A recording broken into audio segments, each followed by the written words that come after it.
اگلا ٹاپک ہے خود غرضی. قیامت سے پہلے خود غرضی عام ہوگی. حضرت ابو ہریرہ رضی اللہ تعالی عنہ سے روایت ہے کہ نبی اکرم صلی اللہ علیہ وسلم نے فرمایا، وقت جلدی جلدی گزرے گا، نیک عمل کم ہو جائے گا، خود غرضی پیدا کر دی جائے گی، فتنے ظاہر ہوں گے اور حرج بڑھ جائے گا. صحابہ کرام رضی اللہ تعالی عنہم نے عرض کیا، یا رسول اللہ صلی اللہ علیہ وسلم، حرج کیا ہے؟ آپ صلی اللہ علیہ وسلم نے ارشاد فرمایا، قتل قتل. اسے بخاری نے روایت کیا ہے. ایک اور حدیث ہے، حضرت ابو ہریرہ رضی اللہ تعالی عنہ کہتے ہیں، رسول اللہ صلی اللہ علیہ وسلم نے فرمایا، قیامت کے قریب وقت گھٹ جائے گا، علم اٹھا لیا جائے گا، فتنے ظاہر ہوں گے، لوگوں کے دلوں میں خود غرضی پیدا کر دی جائے گی اور حرج عام ہو جائے گا. صحابہ کرام رضی اللہ تعالی عنہم نے عرض کیا، یا رسول اللہ صلی اللہ علیہ وسلم، حرج کیا ہے؟ آپ صلی اللہ علیہ وسلم نے ارشاد فرمایا، قتل. اسے مسلم نے روایت کیا ہے. اس میں بھی ہم کچھ علامات کے بارے میں پڑھ چکے ہیں. علم اٹھا لیا جائے گا، قتل عام ہو جائے گا. لیکن آج جو ہمارا ٹاپک ہے وہ ہے خود غرضی. خود غرضی کسے کہتے ہیں؟ اپنی ذات کے بارے میں سوچنا. خود غرضی ایک رویے کا نام ہے جس میں انسان صرف اپنی ذات، اپنے فائدے کے لیے سوچتا ہے، مطلب پرست ہوتا ہے. وہ اس بات کی پرواہ نہیں کرتا کہ اس کی خود غرضی کسی دوسرے کے لیے کتنی نقصان دہ ہو سکتی ہے، اس کے اس رویے سے کسی کو کتنی تکلیف ہو سکتی ہے. کرنے والا تو خود غرضی کر جاتا ہے، لیکن جو سہتا ہے اس کی خود غرضی کو، اس کو بہت تکلیف ہوتی ہے.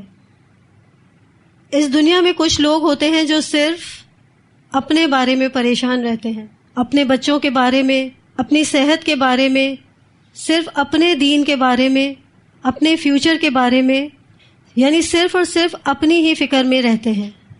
اور ان کی سوچ کا نظریہ یہ ہوتا ہے کہ اگر میں تکلیف میں ہوں اور مجھے تکلیف ہے تو مجھے سب کو بتانا چاہیے اور سب میرے دکھ میں شامل ہوں، اور اگر میں خوش ہوں تو میری خوشی میں سب کو شریک ہونا چاہیے.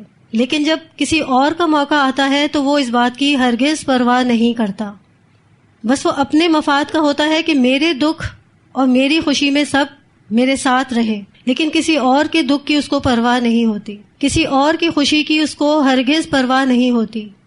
جس طرح دکھ میں انسان کو دوسرے کی سہارے کی ضرورت ہوتی ہے، اسی طرح خوشیاں بھی بانٹنا ایک دوسرے کے ساتھ اچھا لگتا ہے.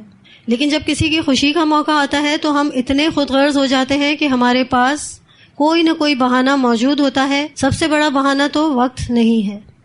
اور کچھ لوگ ایسے ہوتے ہیں جو کنسرن ہوتے ہیں لوگوں کے بارے میں، مگر ایسے لوگ بہت کم ہوتے ہیں. مائنورٹی میں ہیں جن کی زندگی، جن کا وقت لوگوں کے کام آنے میں گزرتا ہے، لوگوں کا خیال رکھنے میں، لوگوں کے بارے میں سوچنے میں لگتا ہے. کچھ لوگوں کی اس دنیا میں موجودگی بالکل ایسی ہی ہوتی ہے جیسے ان کی غیر موجودگی، یعنی وہ زندہ ہیں یا مر چکے ہیں، کسی کو کوئی فرق نہیں پڑتا. ان کا ہونا یا نہ ہونا دونوں برابر ہوتا ہے. کسی کو پرواہ بھی نہیں ہوتی کہ وہ ہیں بھی یا نہیں، کوئی یاد ہی نہیں رکھتا ان کو، یعنی خود غرض لوگوں کو کوئی یاد بھی نہیں رکھتا.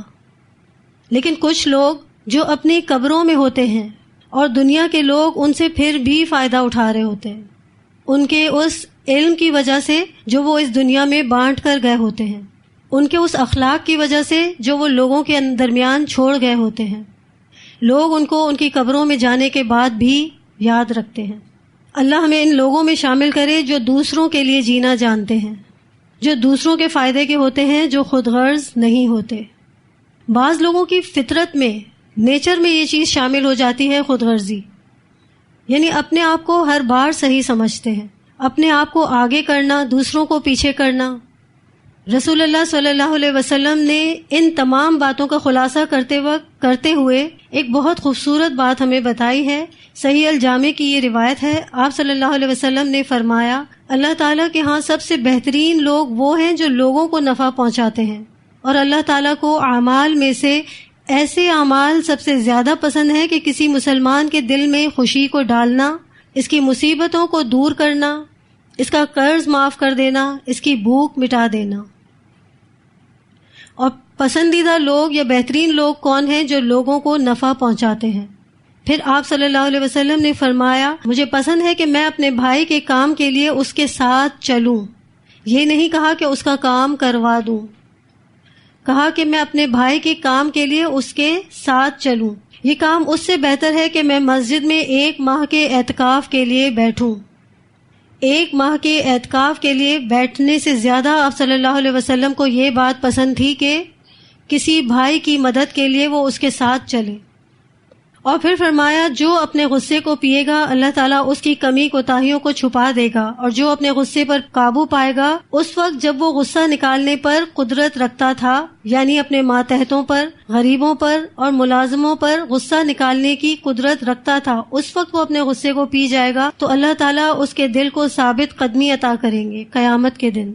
جو اپنے بھائی کی مدد کے لیے نکلے گا اللہ تعالیٰ قیامت کے دن اس کے قدموں کو جما دیں گے جب لوگوں کے قدم لڑکھڑا رہے ہوں گے.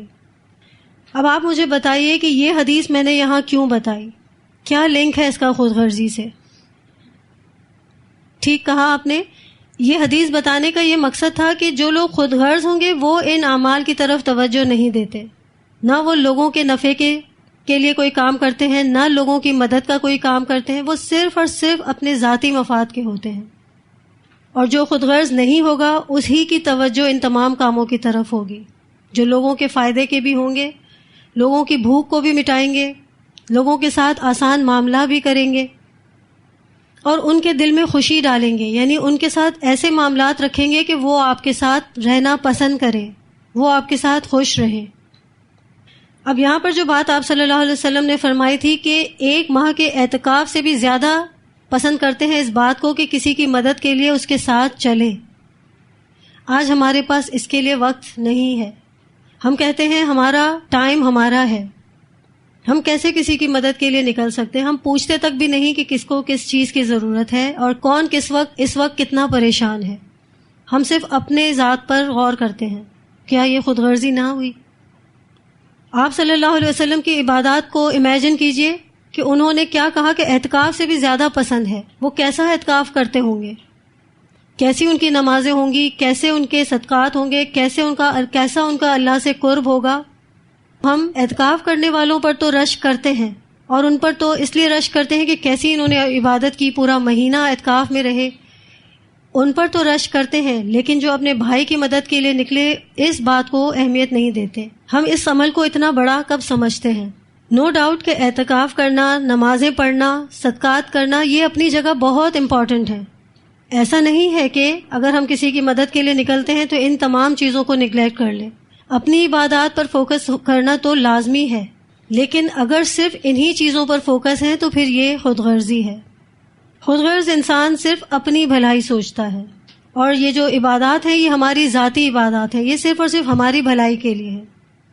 ایک واقعہ حضرت ابو بکر صدیق رضی اللہ تعالی عنہ کا میں آپ سے شیئر کرنا چاہوں گی کہ حضرت ابو بکر آپ سب جانتے ہیں خلیفۃ المسلمین تھے، مسلمانوں کے سب سے پہلے خلیفہ تھے.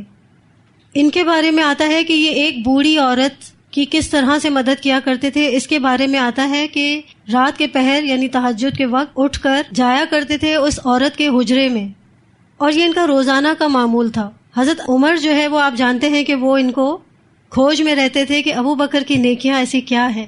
حضرت ابو بکر کا یہ عمل بھی وہ اکثر دیکھا کرتے تھے کہ وہ چھپ چھپ کر کہیں جاتے ہیں.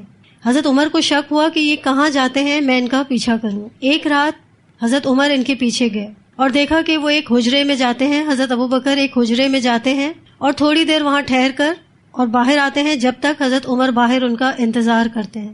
حضرت ابو بکر کچھ دیر بعد جب واپس لوٹ جاتے ہیں تو حضرت عمر اس حجرے میں جاتے ہیں اندر، اور جا کر دیکھتے ہیں کہ ایک بوڑھی نابینا عورت اس حجرے میں بیٹھی ہے. جا کر ان سے پوچھتے ہیں کہ یہ جو شیخ آئے تھے، کیونکہ وہ حضرت ابو بکر کو وہ عورت نہیں جانتی تھی، پوچھتے ہیں کہ یہ جو شخص آپ کے حجرے میں روزانہ آتے ہیں یہ یہاں کیا کرتے ہیں، کیونکہ ان کو شک ہوا کہ کیوں یہ روزانہ یہاں آتے ہیں. اس بوڑھی عورت نے کہا کہ میں نہیں جانتی ان کو، یہ کون ہے، مگر یہ روزانہ آتے ہیں، میرے خیمے کی جھاڑو لگاتے ہیں، میرا کھانا بناتے ہیں اور میری ضرورت کے تمام کام کر کے کھانا میرے سامنے رکھ کر چلے جاتے ہیں. یہ سن کر حضرت عمر کہتے ہیں بخن بخ، کیا بات ہے ابو بکر آپ کی، اور کہتے ہیں عمر ہائے افسوس تم پر. اور پھر کہتے ہیں کہ ابو بکر آپ نے بہت ہائی اسٹینڈرڈ چھوڑا ہے اپنے بعد آنے والے حکمرانوں کے لیے. ہم کیسے کریں گے یہ؟ جب ابو بکر صدیق کی وفات ہو گئی تو حضرت عمر ان کے بعد یہ کام خود کیا کرتے تھے. ایک دن حضرت عمر نے اس عورت کے سامنے کچھ کھجوریں رکھی کھانے کے لیے. اس عورت کو نہیں پتا چلا تھا کہ ابو بکر کا وصال ہو چکا ہے، کیونکہ یہ فوراً سے حضرت عمر نے یہ کام کنٹینیو کیا تھا. ان کے سامنے کھجوریں رکھی تو وہ عورت کھجور کھا کے کہتی ہے کہ تم وہ شخص نہیں جو پہلے آیا کرتے تھے، کیونکہ پہلے میرے سامنے جو کھجوریں رکھی جاتی تھی اس کی تو گٹلیاں بھی اندر نہیں ہوتی تھیں. تو یہ تھے وہ ابو بکر کہ جو بوڑھی عورتوں کا اس طرح سے خیال رکھتے تھے یا ضرورت مندوں کا اس طرح سے خیال رکھتے تھے. وہ خلیفۃ المسلمین تھے اور ان کے بعد یہ ذمہ داری حضرت عمر نے سنبھالی کہ وہ بیواؤں کا، بوڑھی عورتوں کا اس قدر خیال رکھتے تھے کہ ان کے گھروں میں جا جا کر پوچھتے تھے، بچوں کا خیال رکھتے تھے کہ کس چیز کی آپ کو ضرورت ہے. وہ خلیفہ تھے، کیا وہ نماز نہیں پڑھتے تھے؟ کیا وہ عبادات نہیں کرتے تھے؟ پھر ان کے پاس ان کاموں کے لیے وقت کہاں سے آتا تھا؟ آج جو ہمارا سب سے بڑا مسئلہ ہے وہ یہی ہے کہ ہمارے پاس دوسروں کے لیے وقت نہیں رہا. ہم اس قدر خود غرض ہو گئے ہیں کہ ہمارے پڑوس میں کون بھوکا سوتا ہے ہمیں اس کی بھی فکر نہیں، تو ہم اپنے علاقوں سے دور جا کر تو اس طرح کی معلومات رکھنا بہت دور کی بات ہے. ہم اپنے آپ کو ان ذمہ داریوں سے بری الذمہ کیوں ٹھہراتے ہیں؟ ہم یہ کہتے ہیں کہ ہمارے لیے آسان نہیں اس دور میں کہ ہم اس طرح سے کام کریں. ایسا ہرگز نہیں. اگر جاننا چاہیں تو ہر کوئی ایک دوسرے کے حالات جان لیتا ہے، اور اگر جاننا چاہیں اور کرنا چاہیں، کرنے والے بنے تو ایک دوسرے کی ضرورتوں کا خیال ہر کوئی رکھ سکتا ہے. ہم صرف اپنے آپ پر فوکس رہتے ہیں کہ میں اور میرا وقت. اور آج کی جو ٹیکنالوجی ہے وہ بھی ہمیں کچھ اسی طرح کی فیلنگز دیتی ہے کہ صرف میں اور میں. مثلاً آئی فون، آئی پیڈ. آئی کا کیا مطلب ہے؟ آئی میں، مائی سیلف، میں اور میرا. یہ چیز آج کی ٹیکنالوجی بھی ہمیں سکھا رہی ہے. میں، میرا وقت، میرا ٹائم. میرا ٹائم کب ہوگا؟ جب میں قبر میں ہوں گی. میرا ٹائم کب ہوگا؟ اللہ مجھے جنت میں لے جائیں، اللہ ہم سب کو جنت میں لے جائیں، وہ ہمارا وقت ہوگا. یہ وقت ہمیں دنیا کے لیے جینا ہے، لیکن میرا نہیں خیال کہ ہم اس بات پر توجہ دیتے ہیں. اس دنیا میں ہمیں لوگوں کی خدمت کے لیے ٹائم دینا چاہیے. کیوں؟ کیا فائدہ ہوگا اس کا؟ کیونکہ اگر ہم کسی کی مدد کریں گے یا لوگوں کے فائدے کے لیے اپنی زندگی جئیں گے تو اللہ کی مدد ہمارے تمام کاموں میں ہوگی. کوئی بھی مسئلہ ہو ہمارے ساتھ، کوئی پریشانی ہو، کوئی بیماری ہو، آپ لوگوں کی مدد کریں اور پھر دیکھیں کہ اللہ کی مدد کیسے آتی ہے. اللہ تعالیٰ کبھی کسی انسان کو بہت بڑا رتبہ دیتے ہیں، کبھی کوئی عہدہ دیتے ہیں، مال دیتے ہیں، اور وہ لوگوں کے کام نہیں آتا، ان کی ضروریات کا خیال نہیں رکھتا. اور یہ تو بہت عام رویہ ہے کہ اگر کوئی ذرا سا بھی بڑا رتبہ مل جاتا ہے تو اپنے اس رتبے کا کتنا خود غرضی سے استعمال کرتے ہیں. لوگوں کی نظروں میں شہرت پانے کے لیے یا اپنا نام کرنے کے لیے، اپنے آپ کو اچھا بنانے کے لیے کسی کو ہم کتنی تکلیف دے رہے ہوتے ہیں. معمولی باتوں کو لے کر اتنا خود غرض ہو جاتے ہیں کہ بلا سوچے سمجھے کسی کی بھی عزت کو گرا دینا اپنا حق سمجھتے ہیں یا بالکل ٹھیک سمجھتے ہیں. تو اللہ تعالیٰ اگر کسی کو رتبہ دیتے ہیں، عہدہ دیتے ہیں، مال دیتے ہیں اور وہ لوگوں کے کام نہیں آتا، ان کی ضروریات کا خیال نہیں رکھتا، تو اللہ تعالیٰ اس بندے سے اپنی مدد کا ذمہ اٹھا لیتے ہیں. بے شک وہ دنیا میں اپنے آپ کو کتنا بھی اچھا سمجھ کے ہر عمل کرتا رہے، لیکن اللہ اپنی مدد کا ذمہ اٹھا لیتے ہیں. اللہ ایسے لوگوں کو ان کی خواہشات کے حوالے کر دیتے ہیں. اللہ تعالیٰ ان سے نعمتوں کو چھین لیتے ہیں اور دوسرے لوگوں کے حوالے کر دیتے ہیں جو لوگوں پر خرچ کرنا جانتے ہوں، لوگوں کی مدد کرنا جانتے ہوں، لوگوں کا خیال رکھنا جانتے ہوں، ان کی عزت کی پرواہ کرنا جانتے ہوں، اور وہ خود غرض نہ ہوں. اگر دنیا میں ایسے لوگوں کو ڈھیل مل بھی جاتی ہے تو آخرت میں تو جواب دہی ہوگی. Help others, live for others, یہ ہمیں ہمارے رسول صلی اللہ علیہ وسلم نے تعلیمات دی ہیں. اب سوال یہ ہے کہ ہم کن لوگوں میں سے ہیں؟ کبھی غور کرتے ہیں ہم اپنے عمل پر؟ بہت ساری ایسی تعلیمات ہمیں دی جا چکی ہیں قرآن کے ساتھ، اخلاقیات کے ساتھ، لیکن اگر ہم اپنا جائزہ لیں تو آج ہم کن لوگوں میں ہیں؟ اللہ نے اپنے خیر کے کام کرنے والوں کو تو چن لیا ہے، پھر ہمارا چناؤ کن لوگوں میں ہے؟ اگر ہم یہ سوچیں کہ ہم تو قرآن پڑھ رہے ہیں، ہم دین کا کام کر رہے ہیں، تو ہم بھی انہی لوگوں میں ہیں. لیکن قیامت کے نزدیک، قیامت کے قریب بہت سارے ایسے اعمال ان فتنوں کی وجہ سے ضائع ہو جائیں گے اور آخرت میں ہم خالی ہاتھ ہوں گے. جانتے ہیں کہ علم ہوگا لیکن عمل نہیں ہوگا تو پھر وہ لوگ خالی ہاتھ ہوں گے یا نہیں؟ تو صرف اور صرف دیندار بن جانا یہ کوئی بڑی بات نہیں، علم حاصل کر لینا یہ بڑی بات نہیں، اصل چیز عمل ہے. کبھی کبھار ہم اس سلسلے میں بہت ڈیپ چلے جاتے ہیں، یعنی اگر ہمیں کسی کی مدد کرنی ہو تو ہم بہت ڈیپ چلے جاتے ہیں. ہمیں کوئی انویسٹیگیشن ایجنسی تو نہیں کھولنی کہ ہم اتنی تحقیق کریں کہ فلاں کے پاس کیا ہے کیا نہیں ہے پھر ہی ہم اس کی مدد کریں گے. ہمیں اتنا ڈیپ نہیں جانا چاہیے، کیونکہ اگر وہ چیزیں اس کے گھر میں موجود، کچھ ضروریات زندگی سہولت کی چیزیں اگر موجود ہیں بھی تو ہم نہیں جانتے کہ وہ اس نے کس طرح سے حاصل کی ہیں. ہو سکتا ہے وہ بھی کسی اللہ کے نیک بندے نے اس کی مدد کے طور پر اس کو دی ہو، کیونکہ جو سفید پوش لوگ ہوتے ہیں نا وہ کسی سے مانگتے نہیں ہیں، ان کو ان کے چہروں سے پہچاننا چاہیے. تو اس لیے ہمیں اتنی گہرائی میں نہیں جاننا چاہیے کہ کس کو دیں کس کو نہ دیں، بس صرف پہچاننے کی، آئیڈینٹیفائی کرنے کی ضرورت ہے کہ کون اس وقت ہمارے آس پاس ضرورت مند ہے، ہمارے رشتہ داروں میں، ہمارے پڑوسیوں میں، ہمارے ساتھیوں میں کون ضرورت مند ہے، اور ہم کس کو نفع پہنچا سکتے ہیں کہ ہم اللہ کے نزدیک بہترین لوگوں میں شامل ہو جائیں. کیا ہم چاہتے ہیں کہ اللہ تعالیٰ قیامت کے روز ہمارے لیے آسانیاں کرے؟ ہر کوئی چاہے گا کہ اللہ تعالیٰ قیامت کے روز ہمارے لیے آسانیاں کرے، تو لوگوں کے لیے آسانیاں کرے. اس دنیا میں لوگوں کے عیبوں کو چھپائیں، اللہ آپ کے عیبوں کی پردہ پوشی کرے گا. لیکن ہم اس معاملے میں بھی خود غرض، ادھر کسی کی کوئی بات پتہ چلی ادھر آگے پہنچانا اپنا فرض سمجھتے ہیں، حکمت بھول جاتے ہیں کہ اس وقت کرنے کا کام کیا ہے. مسلمان وہ ہوتا ہے کہ جو جہاں بھی جائے وہ لوگوں کو فائدہ پہنچاتا ہے. مسلمان یا مومن خود غرض نہیں ہوتا، وہ کہتا ہے پہلے آپ. سنا تھا آپ نے یہ جملہ؟ اب یہ کہیں پیچھے رہ گیا ہے. اب ہم کہتے ہیں پہلے میں. بسوں میں سفر کرتے ہیں، وہاں بزرگ لوگ کھڑے ہوتے ہیں لیکن جوان بچے بیٹھے ہوتے ہیں، یہ نہیں سوچتے کہ ان کو جگہ دے دیں. وہاں پر یہ چیز سامنے آتی ہے کہ پہلے میں، یعنی میں پہلے چڑھ گئی بس میں، تو میرا حق ہے کہ میں اس کرسی پر بیٹھوں، اس سیٹ پر بیٹھوں. ہم صرف مال سے نہیں بلکہ اپنی صلاحیتوں کے ساتھ، اپنی اسکلز کے ساتھ بھی لوگوں کی ہیلپ کر سکتے ہیں. اور آپ اس سلسلے میں میرا خیال ہے کہ ایک دوسرے کی ہیلپ کرتے بھی ہیں. مثلاً آپ کے پاس اچھا پڑھنے پڑھانے کی صلاحیت موجود ہے، کوئی بھی چیز جو آپ کو پڑھائی جائے وہ آپ کو فوراً سے سمجھ آ جاتی ہے، تجوید سکھائی جائے آپ فوراً سے سیکھ جاتے ہیں. اب آپ کو کرنے کا کام کیا ہے کہ آپ لوگوں کے لیے وقت نکالیں، اپنے ساتھیوں کے لیے وقت نکالیں اور ان کے پیچھے لگ جائیں کہ میں آپ کو تجوید صحیح کروا کر ہی چھوڑوں گی. ان کی تجوید سنیں چاہے بار بار سننی پڑے، لیکن وقت نکالیں. اب یہاں پر تو ماشاءاللہ ایسے اسٹوڈنٹس ہیں کہ جن کی آلموسٹ سبھی کی تجوید اچھی ہے، لیکن اگر ایک دو بھی کمزور ہیں تو کیا فرض بنتا ہے ہمارا؟ ہم خود غرض نہ ہو جائیں کہ ہم تجوید اسٹار بن جائیں. ہمیں چاہیے کہ ہماری پوری کلاس ہمارے ساتھ وہ اسٹار ایوارڈ لے. یہ سوچ آتی ہے کبھی دل میں کہ میرے سارے ساتھی تجوید اسٹار بنے؟ یہ صرف یہ سوچ آتی ہے میں بنوں، مجھے ملے. اگر یہ سوچ آتی ہے کہ ہماری ساری کلاس تفسیر اسٹار بنے، تجوید اسٹار بنے، تو اس کے لیے آپ کو ایک دوسرے کے تعاون کی ضرورت ہے. آپ ایک دوسرے کی مدد کریں، دیکھیں کہ آپ کے کس ساتھی کو کس چیز کی ضرورت ہے. یہ نہیں کہتے کہ پارے اٹھا کے دے دیں، ان کو سمجھائیں، ان کو طریقہ سکھائیں.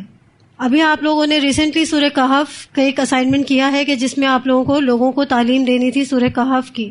بہت اچھا ٹارگٹ تھا یہ. اسی طرح سے چھوٹے چھوٹے ٹارگٹس لے لیا کریں، کیونکہ یہ بھی خود غرضی ہے کہ علم حاصل کر کے اپنے تک ہی محدود کر لیا جائے. اللہ نے آپ کو وسائل دیے ہیں، ان کا استعمال کیجیے، وقت نکالیں اپنوں کے لیے. ٹھیک ہے، تو کوشش کرنا ہے ہم سب کو اس بات کی کہ اللہ تعالیٰ ہمیں خود غرضی کے اس فتنے سے بچا لے. ورنہ کیا ہوگا؟ وقت گزر جائے گا، زندگی گزر رہی ہے اور ایسے ہی گزرتی چلی جائے گی. اور اگر اسی عمل کے ساتھ یا ایسے اعمال کے ساتھ اگر موت آ گئی تو اللہ کے ہاں جواب دہی ہوگی. اللہ ہمیں ان فتنوں سے محفوظ رکھے. ایسا نہ ہو کہ ہمیں محسوس بھی نہ ہو کہ ہم ان فتنوں کے ساتھ جی رہے ہیں. اللہ ہمیں اس برے وقت سے، ان فتنوں سے محفوظ رکھے. تو یہیں تک تھا ہمارا آج کا یہ ٹاپک. اس کے ساتھ ہی ہم اپنی کلاس کو مکمل کرتے ہیں. وآخر دعوانا ان الحمد للہ رب العالمین. سبحان ربک رب العزۃ عما یصفون وسلام علی المرسلین والحمد للہ رب العالمین. سبحانک اللہم وبحمدک نشہد ان لا الہ الا انت نستغفرک ونتوب الیک. السلام علیکم ورحمۃ اللہ وبرکاتہ.